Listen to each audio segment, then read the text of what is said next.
What's up, everybody out there?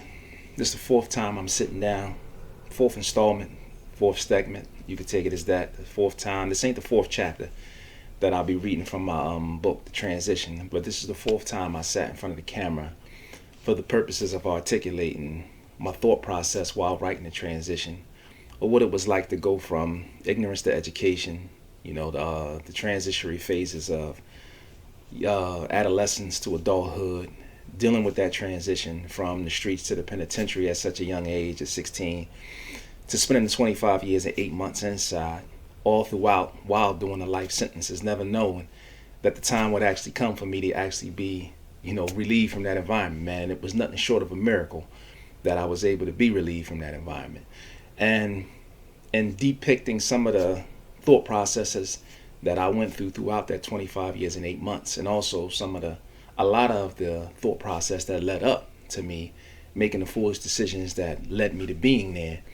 I spoke about the transition from going from the streets to prison, from youth to adulthood, from adolescence to consciousness, and from prison to being a free man, and what that was like for me to now go from that phase of life to this phase of life, and in all the many ways that a person could possibly transition, such as myself in 47 years, man. You share your experiences, your beliefs, your perceptions, your viewpoints, in the ways in which you feel is most suitable to you. Whereas in what I've been doing now, and I'm sitting down for the fourth time, looking forward to doing so once again, is being able to further articulate what it was like for me.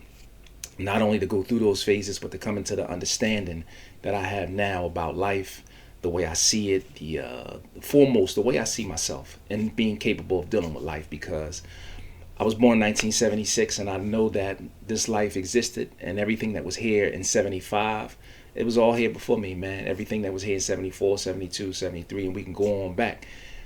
I didn't bring about nothing new to this understanding of life other than my inclusion of it, my absorption of it, and with me trying to find my place amongst this world and amongst this society, having gone through what I went through, trying to share my experiences, man, with those that are inclined enough to want to receive them, digest them, interpret them the way that they feel. So use my experiences for hopefully educational purposes, and anybody that they might dialogue with from this point and beyond.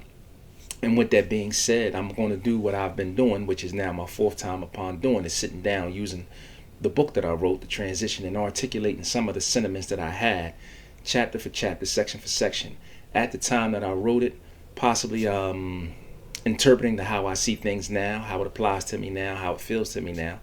Not to get so lengthy of a segment each and every time that I sit down and do this, but let's just go ahead and dive right in, because each and every sentence sometimes come with a little bit of elaboration that I don't want to lose my specific or direct train of thought when it is I get to go about talking to the people in regard to it, or just speaking towards what my thought process was at the time I penned it. So without further ado, I'm gonna jump back into the segment, which is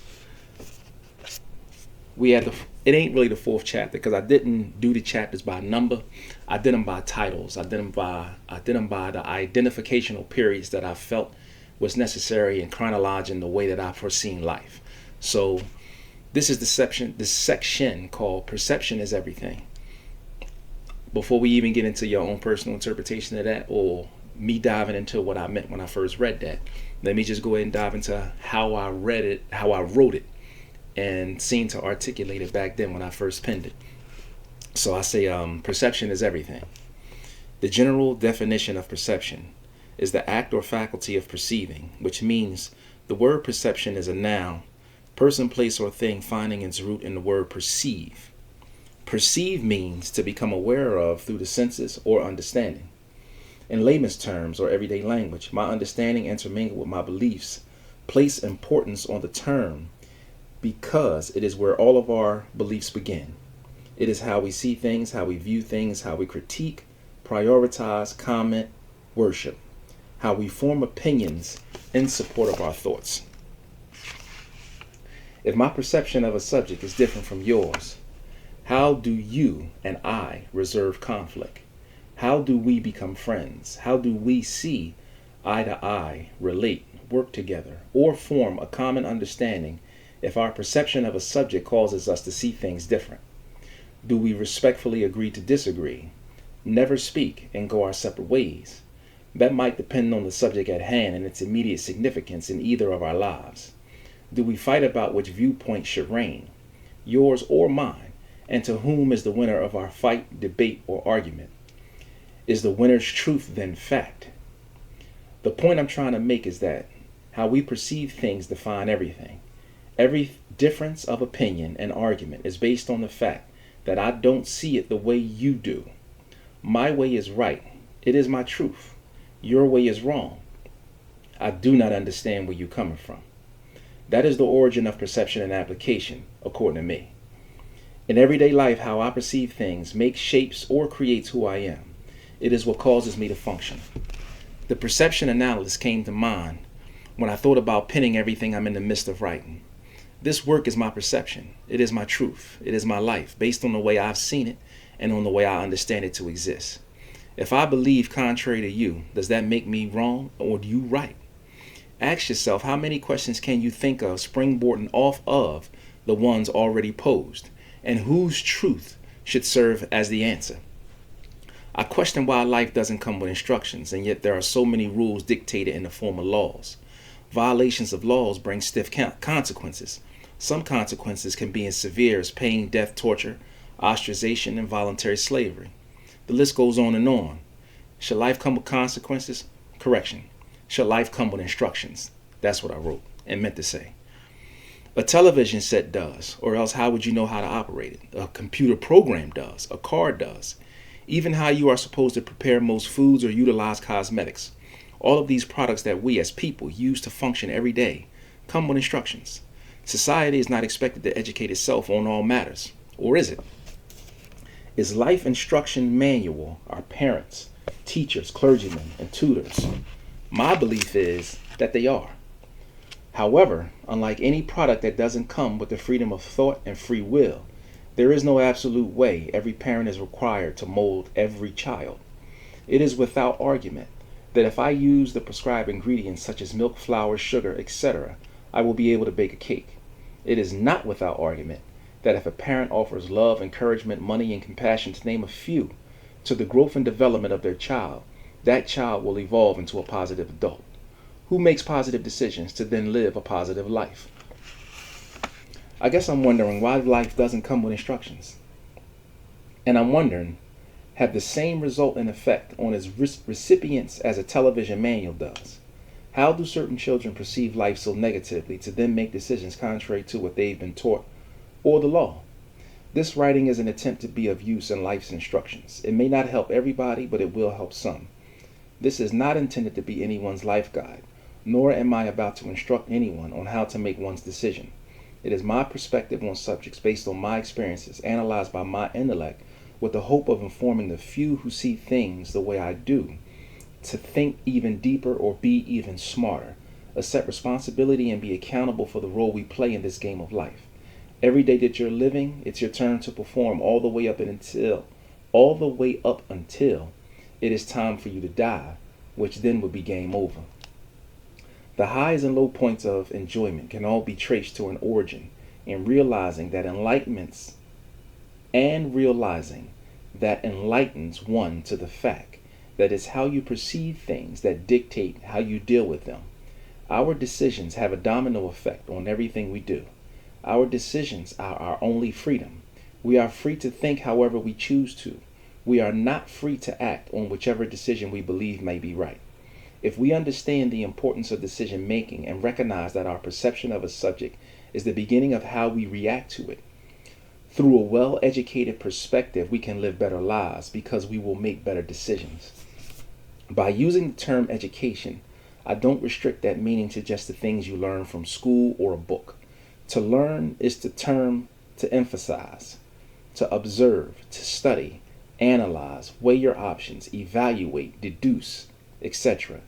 We absorb information from everyday interactions, whether it be from a college scholar or a belligerent you may encounter on the street. Become an observer of human behavior, your own and everyone else's. To study life, study people. Study mistakes made, like the prison system. Study power acquired from those who have it. To master decision making, you need information. To possess information, you need to become educated. Time, experience, and the accumulation of wisdom allows you to apply that information correctly, either when the time comes or whenever a situation in life deems it necessary. To succeed is to live a happy life. To fail is to be miserable, or either blissfully ignorant. As life dictates, the last choice is always yours. The choice you make create the quality of life you live. What to trust, who to trust, what to believe, who to believe, what to be, who to be. No question is unimportant. I believe the important lies in the answer of your individual truth. Nobody else can dictate your truth. Seek it out. The formulation of your perception is what defines each and every one of us, because your perception of everything you've read thus far dictates what you choose to do next. And I left that off with the segment kind of meaning like, it dictates what you choose to do next, whether or not you want to continue to turn the next page and read the book, or whether you want to put the book down and go spend your time doing something else. And speaking about perception, for me, then and now, when I grown to understand what I believe it meant, I realized its significance was the way I first digest something with my eyes, with my brain of understanding, with my ears. That's the way I go to formulate my beliefs on this particular subject. So if my perception at that time, I can go back to my youth before I committed the crime that had sent me to prison. My perception of life was money was happiness. I had the belief that everything associated with money meant success, and it was synonymous with happiness.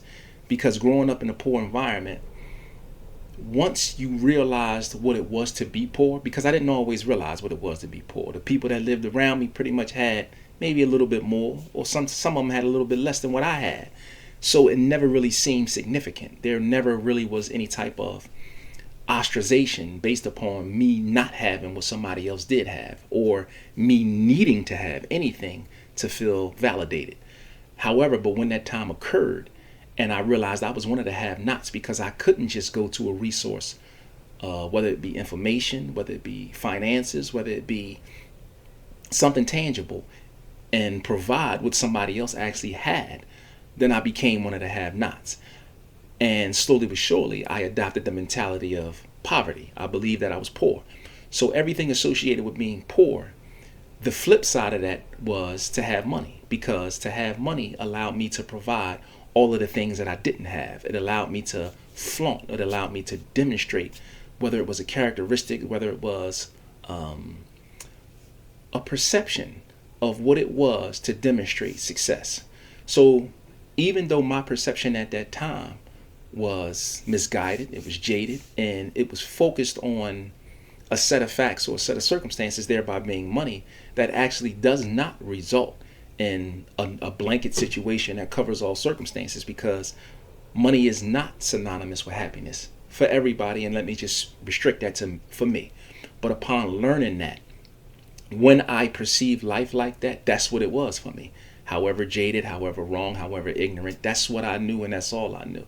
So from the moment I perceived life such as, I acted on that thought. And everything coming from me came from the belief that what I was doing was correct.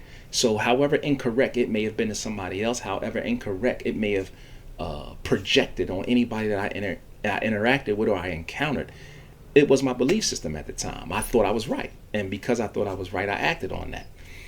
So I speak about the significance of perception because it starts in the mind. It starts in the mind first, and then whatever your mind believes, your body finds a way to manifest it through its behaviors, through its actions. So my belief is that it's more important what we feed our minds than what is going to be displayed or ultimately demonstrated within our actions, because the origination is the mind. It's like no matter how tangible and physical and gratifying the physical attainment of anything feels, it all begins in the mind. So the way you perceive something, the way I perceive something, is the way that we're going to manifest or create a way, or at least figure out a way to begin to manifest whatever our perception is to each and every one of us. So I started with that segment because for me, I know that when I was perceiving life from a negative standpoint, then my actions became negative, man. My behavior was negative. It wasn't negative to anybody. It wasn't negative to me because I thought it was correct. It was the way I perceived it. It's what I thought was correct. I didn't know that I was operating incorrectly. Like, I'm not a fool thinking I would just deliberately do something that was self-destructive for the purpose of self-destructiveness. Not at all. I did what I thought was right. It's just that what I thought was right ended up ultimately being wrong. Only time, education, and experience could inform me of that and make me aware that the decisions that I thought was one way ended up being another way. And that just comes from education and growth. And not to be repetitive, but I touch on this subject because the origin of the mind, man, is where it all begins. So it's where I feel the most investment should be made towards becoming your best you, towards developing your ideas, your self-esteem, your self-worth, your self-validation. All of that should be rock solid before you even consider doing anything else. Because I feel that if that is rock solid, if you come from a foundational premise of self-love, self-esteem, self-empowerment, self-awareness, then your actions and the way you're going to go about exhibiting life from that point forth is going to mirror and mimic what it is in your mind, which is going to be a beautiful thing. And therefore, the success you end up achieving from that, whatever your perception of success is going to work out the way you need it to work, because it can't really, there is no room for negativity in a positive situation. It really ain't. Like, negativity can happen in its demonstrative ways that you can't predict, you can't prevent, but you're going to always find the positive spin of how to turn that frown upside down when your perception of life and your perception to go about attaining your goals is based on solid principles and solid premises. So I know for me, man, when I wrote that segment, my perception got real gray because I was still in the box and I was still doing the life sentence, and I didn't know it was going to change. And although I was penning these ideas and penning these thoughts, that they were impactful enough that as I wrote down one thought, another one would pop into my mind, and I'm like, I keep writing them down, and I kept just going, but I kept getting stagnated, seeing 2 and 3 moves ahead of my thoughts. And the 2 and 3 moves that may have built me up with excitement, it only kind of brought me to a little bit of a crash when that excitement made me just look and see the bars. And whether I look towards the window and see all the bars and the screen and the gate on the window, or I look towards the front of the cell to see the bars on the door and the closed door and the guys walking the tier and the doors across the tier from me and people standing on the gate with their head hung low in depression. The depressiveness of the environment jaded my perception to even be capable of finishing my thoughts. Because at the time, every single day for me was life in jail, and it was life meant life. Like, there was no thought process that I'm gonna wake up one day and somebody gonna just a guard was gonna just unlock the door and say, Alan, you free to go home. I knew that wasn't the reality. Even though my mind knew that there was a slight chance I could possibly change my circumstances, I knew it wasn't guaranteed. I knew that it wasn't a guaranteed solution to say, hey man, if you come up with $100,000, you can, get up out this situation. It wasn't bail. It wasn't even $1 million for me to say, hey, I would have saved every dime I got to be able to buy my way out of prison. It's like, no, once you get that life sentence, once you blow trial, and then yet alone blow your first round of direct appeals, you almost stuck. And for those that don't know the difference between your appeals and direct appeals, right after court, you have a couple phases of appeals they call direct, meaning according to the United States Constitution, you're entitled to those appeals. However, what good is the appeal if you feel like your lawyer did you dirty at trial, or you don't even know if your lawyer did you dirty at night because you don't know the law? You looking at these people as if they gonna come along and solve all your problems, fight your case for you, give you the best defense that can be provided. But whether you have a court-appointed attorney or whether you paid for an attorney and actually paid $5, $10, $20, $30,000, it can't compete. If you pay $30,000, but in your lawyer's mind, he like, man, I need $150,000 to get you off a life sentence. Is you crazy? You killed somebody. This ain't a drug case. A drug case I'd have took $30,000 for possibly be. You got a life sentence. In order for me to really do some tricks and perform some miracles and go above and beyond it, you need a couple $100,000. I remember overhearing T.I. say that he paid like 6 point something million to come up off his gun cases. And I'm like, this was just guns.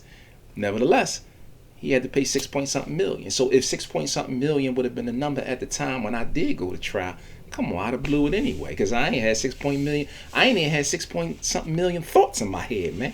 For keeping it a buck, I ain't have 6 point million thoughts. I ain't had 6 point nothing million nothing. So I say that, man, with a level of glee and realizing what it was for me then to realizing what it is for me now, because the perception went from being at a very dark phase of life in a very dark time period where I didn't even see, man.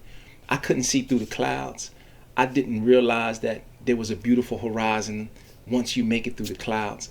The only thing I did know at that time was I was going to keep trying. So even at the time periods where I put my pen down and say, you know what, I'm so discouraged in what's happening with life right now, and I'm so disappointed at the way things are unfolding for me. I don't even have the energy to keep writing, but I did have the energy to keep waking up and look for something positive. And that positive was, at that time, the positive was not even giving up. And I can remember one of the biggest perceptual changes of my life, which allowed me to have a motivation that kept me keeping on. Like I keep on keeping on, and that was, I don't want to say I was really a vicious, I wasn't no super thug in jail if compared to my standards. Other people could say what they say about me. I know I did more good than harm, but I wasn't what I consider myself a super thug. I wasn't running all over the place, stabbing everybody, going all crazy, because let me keep it a buck with you. Anybody that's like that right now, they in the hole. And they're going to put them in the hole in a way that these guys are either never going to come out the hole or they're going to kill them. So anybody that walk out of jail at some point, they had to start following the rules. They couldn't be a super thug all the way up until you walk out of jail. That's not how I go. If you're going to keep being a super thug in jail, they're going to give you new cases. They're going to bury you in the hole, or they're just going to kill you. Flat out. Flat out. Anybody else telling you all these crazy stories that they was a super thug, that's their perception. You go ahead and digest them as you will interpret them. Nevertheless, they ain't for this segment, so let me move past that. For me, it became this. I used to be a very angry individual, and I was angry once I got to the point of realizing where all accountability lied, where all responsibility lied, and I was the causation for my situation. The anger it resonated with me. You know, it wasn't about being mad at the lawyer. It wasn't about being mad at what my parents didn't do. It wasn't about being mad at what my homies ain't show me, or people ain't tell me, or not having enough money for this, that, and third. I got angry at myself. But upon getting to that point of anger, I realized that, okay, it's only a couple options, homeboy. You either gonna be angry, say F the rules in jail and do whatever you want to do and keep getting in trouble, which you're gonna be in the hole. They're gonna put you in the hole, and pretty much you're gonna live and die in a hole. Or you could get heavily medicated. You could be, lose your mind, go a little cuckoo. They shoot you up with Thorazine or whatever experimental drug they have, and you walk around slobbering out your mouth with your eyes halfway slit and, sedated in a straitjacket, and you spend the rest of your life being a walking zombie. So it was like you have three options. You become a walking zombie, which for me, it was on H block. You could become a crazy animal, which for me, that was the hole on K block by not following the rules. Or the last option was, despite how much you don't like general population, despite how much you don't like following the rules, despite how much you don't like the guards having the control over you they do, the surrounding inmates being as annoying as they was, you could stay in general population and follow the rules and keep trying to figure out the way to maximize the quality of your life while you have it. Because it's either you go to the hole while out, it's either you get heavily sedated on medication and go to H block, or you stay in population and follow the rules. And the option that possibly came with staying in population, follow the rules, was you never know what tomorrow is going to present. You never know. And because you never know, the only way you will know is to afford yourself the ability to at least wake up and see tomorrow. So whatever it is you're going to do today, make sure it don't kill you tomorrow. That became my perception. Once that became my perception, and as that became my perception, I moved a lot differently. I thought a lot differently. And because I thought differently, I act differently. I looked forward to the small things that I had, because although they were small at the time, in hindsight, look at now, they came back to be the biggest things that have any level of relevance in my life. My woman, my children, my sanity, my health, my ability to smile, my teeth. I still got all 32 of my teeth, man. Even got my wisdom teeth. Ain't never getting knocked out, ain't getting replaced. None of that, simply because I had hope. I had hope. I had the perspective associated and aligned with hope.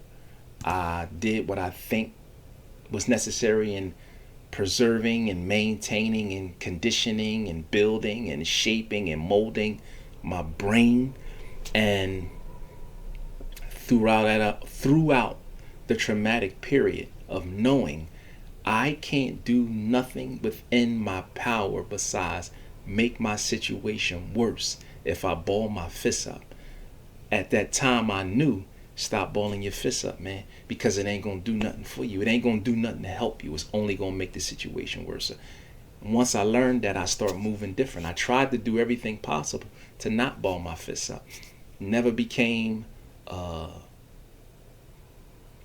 an uncomplimentary individual. Therefore, when my shot came, because when that miracle came along, man, and I knew that freedom was actually going to be real for me, it was so great. It was so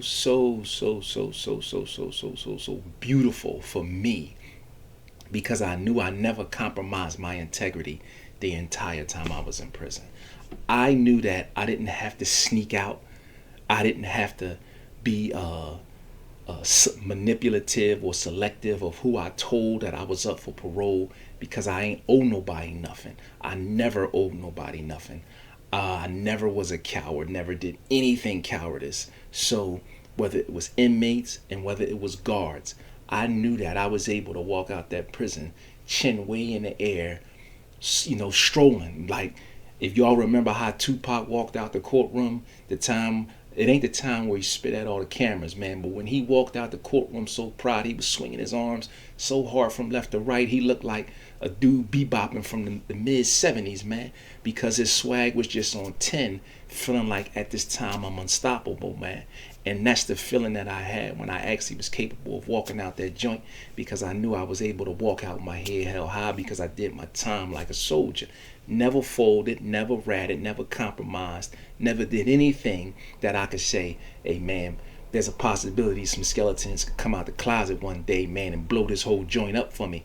Negative, homeboy. Like, from start to finish, I did what was consistent and what my life demanded. I ain't never fool. I never did nothing that I have to apologize for. I never done nothing that I would be embarrassed about. And can't nobody truthfully, righteously, honorably disassociate or disrespect my character to say, behind closed doors or in closed curtains or in times of grief, I never did no sucker stuff, man. I stayed tall, I stand tall. I never compromised my integrity.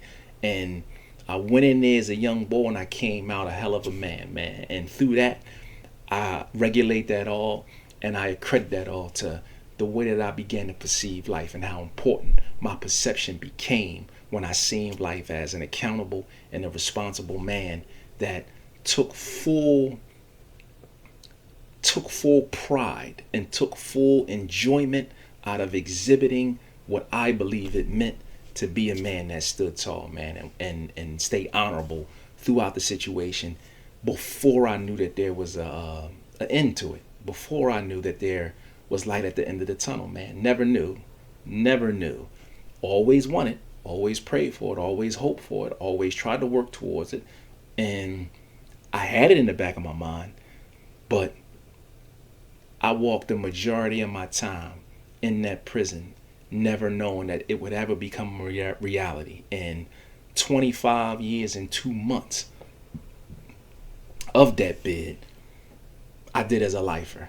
And only 6 months did I do as a person that was on parole, because once I got resentenced and now was told Not only are we going to take back your life sentence, we also going to take back the 15 or 40 years that you were supposed to serve consecutively after the life sentence. And we're going to give you a shot to get out there. I ain't believe it, even though I heard the judge say it and all that, but they took back the time. I ain't believe it. But nevertheless, what I'm saying is, when he took back the time, and those tears fell from my eyes, and my mind could not process that I was actually going to be given parole eligibility, from that moment still, I had 6 months to now think like a person doing parole. Like, that was a 6 month bid that it was like, okay, yeah, you on parole, you got parole eligibility now, man. So you live your bid totally differently. It wasn't no more living like a lifer. And it all started with my perception. So with that segment in the can, man, I ain't going to elaborate it too much further. I appreciate the likes, comments, shares, and the feedback that I got thus far. More importantly, not even just from the social media tip, from the people that have been instrumental in my life and helping me put together what it is of who you see before you and the way that I present myself, man. That's all the validation I could possibly want for in life, man. That's all the thanks that I could get, and anything else that come from that, allow that to be as organic as I offer these testimonials, man. So with that, section 4 in the can, man, I appreciate those for tuning in. I really hope that one day this form of speech, this information, this perspective is offered to those as an educational means, or somebody somewhere say to themselves, man, let's add this to our food for thought for what we have to contribute to implementing a better form of strategy and a better form of dialogue for those that's coming after us, so they don't have to go through the same misery, man. Because 9 times out of 10, most of the players that take the turn that I turn, they don't come out the way I come out. I realize how blessed I am. I know how miraculous of a situation I now sit in to be able to sit up here and talk through these means. And with that, section 4 in the can, peace and love, the transition from ignorance to education, man. We gonna come to you, ain't no way. I'm gonna come to you in several more segments. Keep giving you the best of me under this informational purpose as I can. Let it digest your brain, man. Food for the soul. Peace and love. Stay up.